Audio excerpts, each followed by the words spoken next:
vlog kasi siyempre nga nag-iba ako ng journey. Ano to, achievement ko to in life. Nakabili ako ng washing machine. So, nagkakanak mo ng damit dito sa amin, be. Pag sinampay mo sa labas, mawawala ng aming kwarto slash kusina slash ano tawag dun? Dining area slash ano ba to? Bodega, sala, lahat andito na.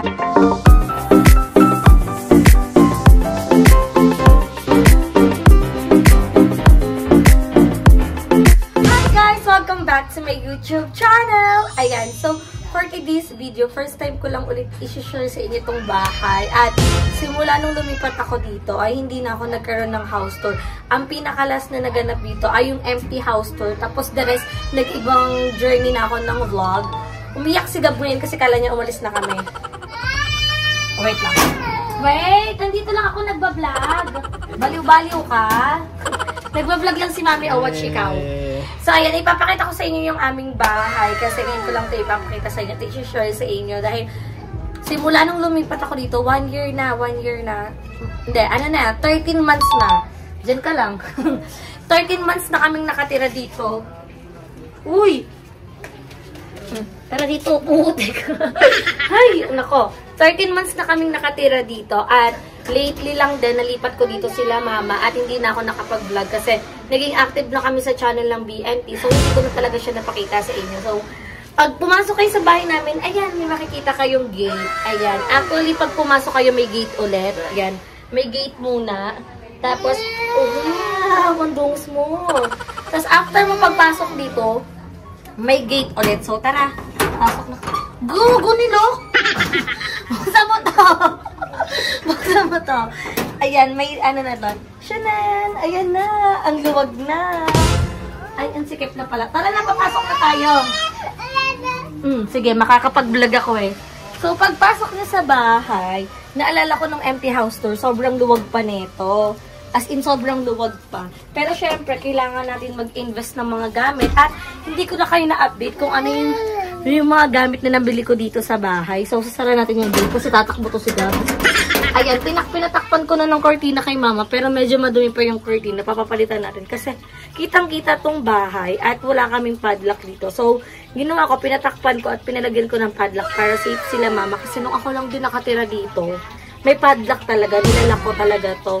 So, ayan, pagpasok mo, madadatnan nyo yung aming kusina. Ito yung aming kitchen area. Ayan. So, yung lutuan namin, guys, ano lang, ano tawag dito? Butane lang. Butane. Tapos, yan yung tubigan. Tapos, may bintana dito para yung init. Dito lumalabas. Tapos, di ko mapakita yung lababo kasi sobrang kalat. Hindi ko nagugusto yung mga kapatid ko. Andito yung, ano namin lababo. Gumagana yung ano dito, yung tubig. Pero mahina lang. Pero pag gabi, malakas siya. Tapos, dito yung platuhan namin. So, ito yung area na dati hindi ako makapaniwala kasi wala pa dito talaga masyadong gamit. At, itong ilalim na to, yan. Yan, ginawa ko siyang tambakan para mabuwas-buwasan kasi stress ako. Sobrang dami ng gamit. Ayan o, yung mga ginamit ko pa nung, yung birthday ni Gab, dyan pa yung mga sombrero. At, itong sampayan na to, sila mama yung pinagawa ko dito kasi nagkakanak mo ng damit dito sa amin, be. Pag sinampay mo sa labas, mawawala na. Kaya sabi ko, may dryer naman na. Dito na lang isampay. Kung umaga naman, makikita naman kung may magnanakaw. Sampay sa labas, pero pag wala, dito. So, ayan. Pasok pa tayo. Ano dito?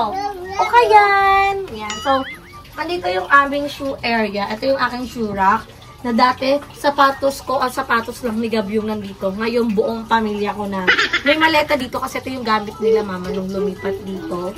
Tapos ito pa yung aircon na kailangan ko nung ipaayos kasi siya yung nagiging cause kung bakit lumalaki yung kuryente ko kahit na-inverter siya kasi meron ng sira. Pero, lubog po tayo sa utang ngayon kaya hindi pa tayo nakapag-recover. Yung anak ko!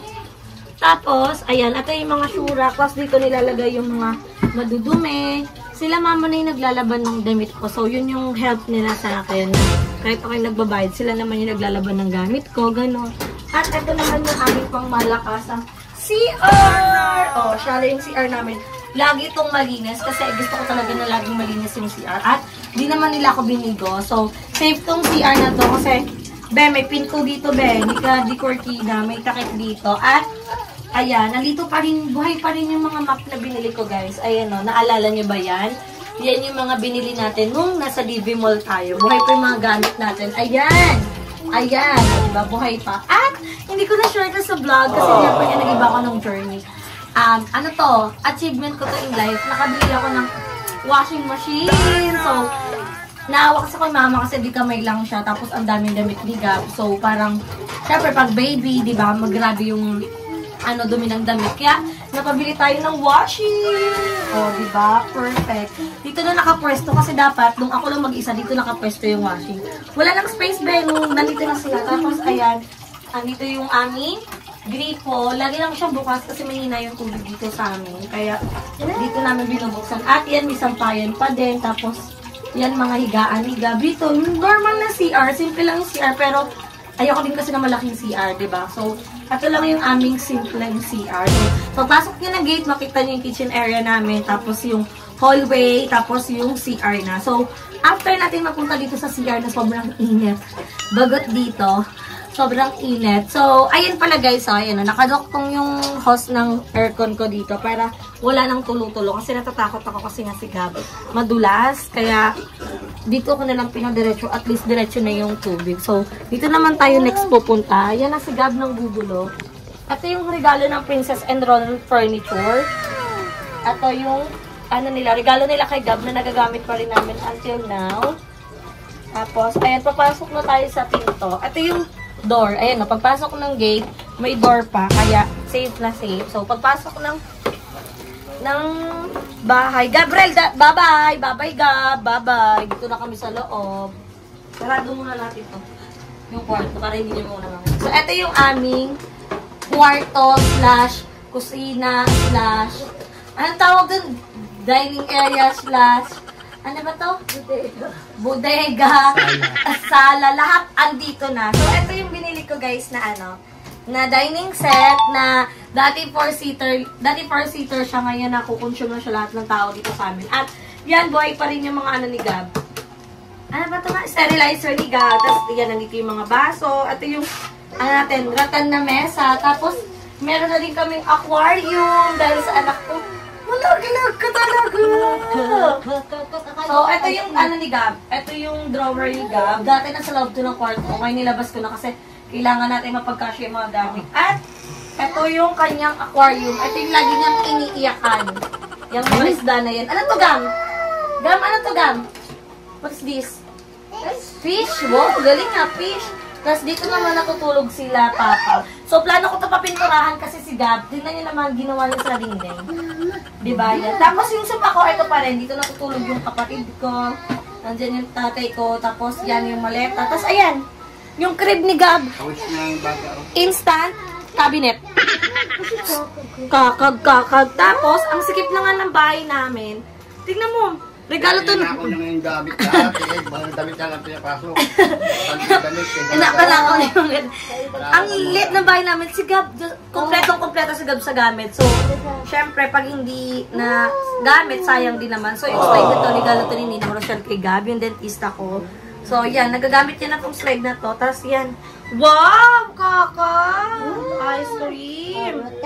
Wow! So, ayan, imagine niyo na lang. Hindi ako dito natutulog. Doon ako sa BNT house o kaya Kalapon.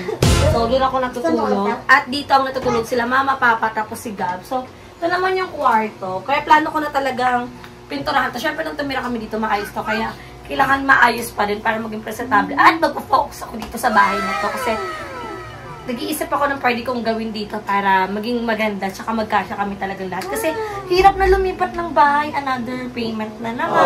Tapos, explain ko sa inyo. So, ito yung kwarto, dim light lang dito kasi dito na nag-work yung kapatid ko.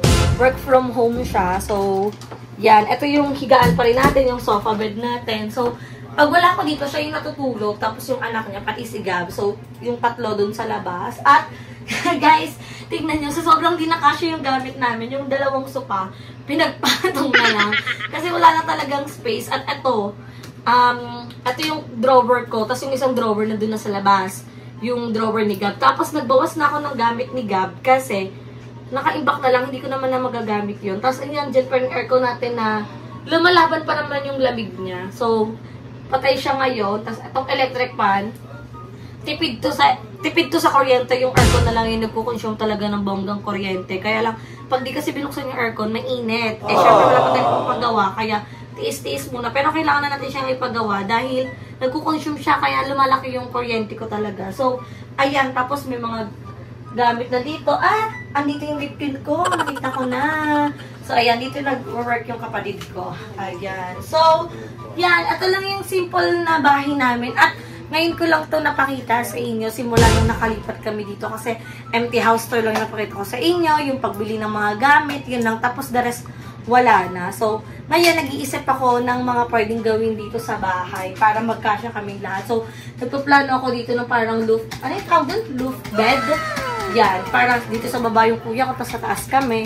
So, titignan natin kasi nag-iisip pa ako ng mga plano sa buhay para maging maayos at maging maganda yung takbo. At wala pa kaming planong lumipat ng Cavite. Marami nagko-comment din na lumipat na kami ng Cavite. Ang hirap kasi yung mga work ng kapatid ko dito, tapos dito ulit nag-aaral, tsaka nakakapagod. Tsaka hassle ulit pag lumipat-lipat pa. Kaya okay na dito, malapit sa lahat. Mahal nga lang yung upa pero okay lang kasi malapit sa lahat. Hindi ka na mahihirapan in terms ng mga ospital, ng mga pagkain, 'di ba? So, siguro na tayo makakalipat ng Cavite pag nakabalik na ako dito ulit sa Pilipinas. So, yun lang yung aming simple house. Ayan, wala na ko ipapakita sa inyo. Ibang mapapakita pa sa inyo kasi puro kalat na lang nandito. At ito guys, ilalabas na natin to kasi lutuan namin to. So, magagamit natin yan dahil naka-vlogmas tayo for today's video. Excited ako sana maging successful lang ating vlogmas hanggang mag-end din talaga yung December. Pero, we'll try our best para kung ano man yung maisip natin content everyday. Yung sinasabi ko sa inyo na ilang beses kami nag-video ni Paul sa isang araw. Gagawin ulit natin siya kasi tapos na pagpapahinga natin. So, ayan, nag-iisip pa ako ng mga pwede pang i-ano dito sa bahay. Wow! Nakain siya ng ice cream. So, wala, yan lang. Tapos, bintana pala yun, guys, na hindi namin binubuksan. Lalo na pag bukas yung aircon. Kasi yung aircon, malamig siya nung una. So, ngayon, hindi pa siya ganun kalamig kasi hindi pa siya napapagawa. Pero, carry na siya. Ayan. So, imagine nyo na lang paano kami nagkakasya talaga lahat. Pero, laban na kasi okay na tong ganitong bahay. Unlike, malaki talaga yung bahay namin before sa Kaingin. Siyempre, na-demolish na yun. At, wala na yun, dadaanan na lang yun. Pero eto, okay na to sa akin. Nung unang paglipat ko dito, okay lang siya kasi ako lang naman mag-isa. Pero ngayon, madami na kasi kami, kaya medyo masikip na siya. Pero carry lang kasi napagkakasya pa naman. Kaya naman, comment down below kung ano pa yung mga naiisip nyo gawin na parang mini renovation dito sa bahay para medyo lumuwag. Tapos, iniisip ko pa dito sa kwarto kung itutuloy natin yung loft bed. Tapos, papal tayo ng ilaw at ng pintura. So, nagpaalam naman ako sa may-ari para sa pagpupintura na itong bahay para maging mas malinaw. Tsaka, huwag mo lang susulatan ha. Okay? Ibili mo ng blackboard eh. Okay. Meron, di ba binilang kita ng blackboard? Kita nga nung. Ha? 1, 2, 1. Sige nga, 1. Pakita mag-slide. 1. Pakita mag-slide. 1, 2, 3. Pakita mag-slide. Wow! So, yun lang ang ating house tour for today's video. At sana, mag-comment lang kayo na mga gusto niyo pang i-comment. Dito tayo sa loob kasi sobrang init. Hindi ko kayo init pag madaming tao. Yung ating house tour for today's video para dito sa ating vlog. At happy na akong na-share sa inyo yung ating bahay. Kasi sa maraming nagtatanong kung saan ba kami nakatira at kung yun pa rin yung bahay ko. So, Gab! Ang ingay din na ito eh. Nagbablog ako! Huwag ka na maingay. Watch na ikaw doon, watch. So, ayan. Paano ako matatapos mag-vlog dito kung ganyan kaingay yan? So, ayan, mag-comment lang kayo na gusto niyo pang ipagawa dito at mga gusto niyo pang mga suggested video niyo na gusto niyo ipagawa sa amin. At gagawin din natin yan. So, everyday upload na tayo. So, sana kayanin natin at sana patuloy niyo kaming supportahan. So, dito ko na tinatapos ang ating video. Huy, haggard na! Thank you for watching and don't forget to like and share this video and mag-subscribe na kayo sa aking channel, Bebang Rica Matay! Siyempre sa channel ng BNT Production, sa individual channel Bakla ng Taon kay Madam Ellie, Madam Ivan, kay Mother Queen, at sa Tres Baklitas. Ano ba yun? Nana! Di ka mapagod? O, sabi mo, bye! Bye ka na sa kanila, bye! Bye ka na sa kanila sa vlog. Thank you for watching, guys! Bye-bye na! Babay O, babay ka na doon sa camera.